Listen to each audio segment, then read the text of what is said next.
Time now for the morning rush. We start with Kristen Curry.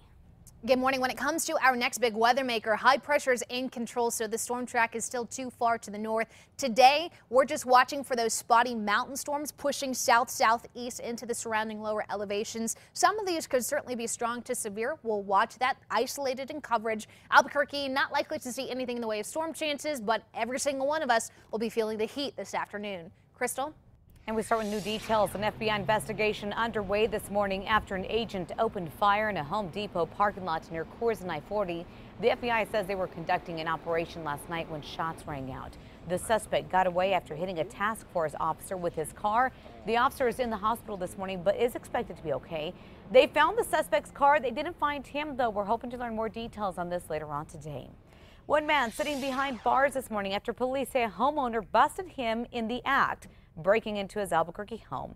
APD says this is video of Mark Thompson breaking into the home. Police say the homeowner saw the burglar on his cameras, called up his neighbors. They grabbed their guns and went in. When police arrived, they found Thompson on the ground with his hands and ankles taped. The manhunt for an inmate who escaped is over this morning. State police say Ramon Lorenzo is back behind bars. They say an anonymous tip led them to Lorenzo, who had escaped from the Cibola County Detention Center last week. Investigators say multiple people who were found with Lorenzo are now being charged with harboring and aiding a felon. Still no word on exactly how he escaped.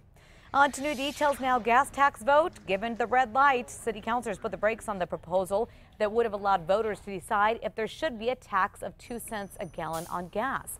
The money would have went to improve Albuquerque roads. Councilor Benton says his decision has to do with ballot space issues. However, UNM political science professor Gabe Sanchez believes a big reason is because many of them are up for re-election in October. 5 out of the 9 council seats are up for grabs.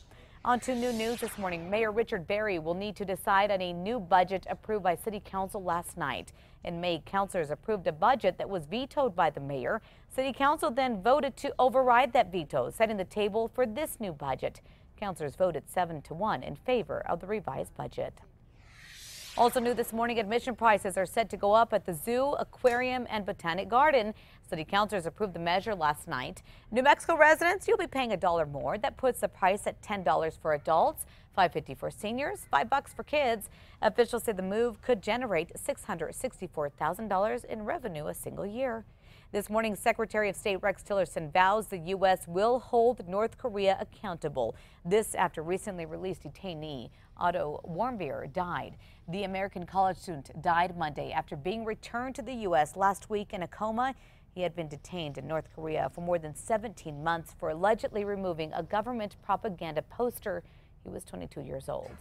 On to news happening today. High turnout expected in Georgia's 6th congressional district. Voters underway right now. Voters will decide between Democrat John Ossoff and Republican Karen Handel, who are vying for a seat that's been in GOP hands since 1979. The winner will represent the northern Atlanta suburbs. The race is being called the most expensive House contest in U.S. history. Kristen. The West is bracing for record heat today in Los Angeles. Cooling centers will stay open late today and again tomorrow. Temperatures in the area expected to exceed 100 degrees during that period. Meanwhile, back here at home, not a whole lot different. We too are looking at 100 degrees plus in many areas across the state, including the Albuquerque metro. Now, I've bumped that metro threat index up to a 7 because we're looking at a forecast high of about 100 in downtown Albuquerque, but warmer to the south of us. Please make sure you're staying safe today and finding a way to beat the heat. Crystal? Here's some new facts for you this morning, and it's good news at the pump. AAA says more than half of the country's gas stations are selling fuel for less than $2.24.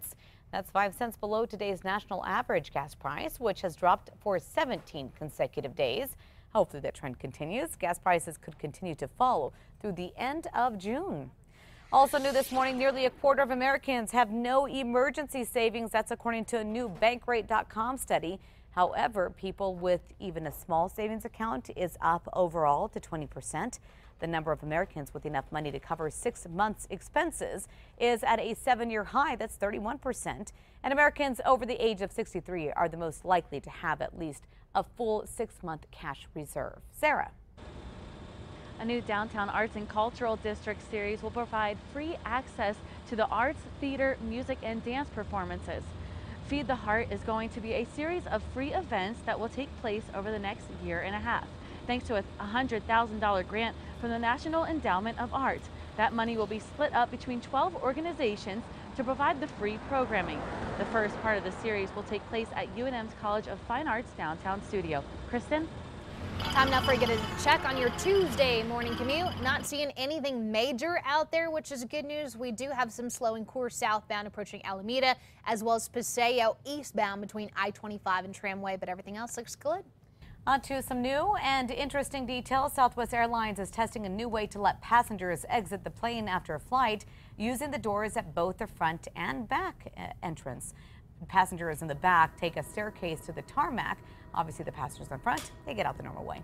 Finally, a new video this morning shows a San Antonio officer helping victims from a burning apartment building.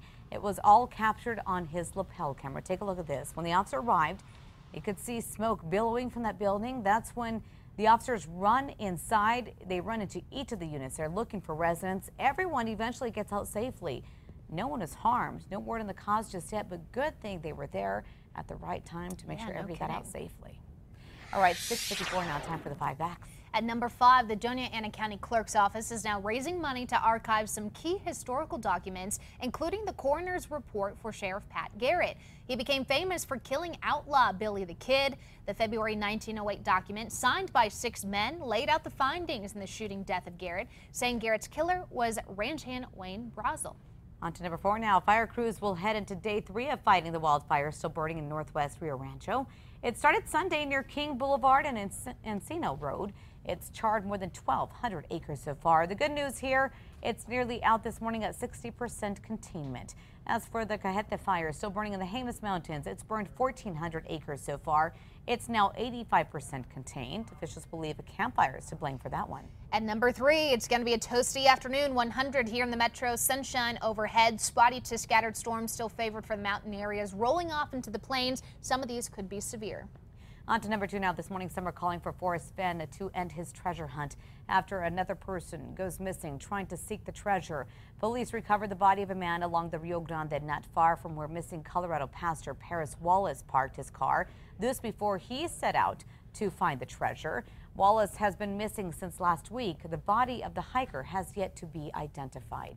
On to number 1 now. This morning, we have new details in the case of the man accused of killing his mom, stepdad, and brother. Damian Herrera is accused in the killing spree. He's still locked up this morning. This morning, we're hearing from his sister, who tells News 13 she saw the moment all 3 of her family members were shot. Still, she says the family loves Herrera, adding that he was dealing with mental illness. The family is now preparing the funeral services for the murdered family members later this week in Espanola. Herrera is also accused of killing 2 other men for their cars.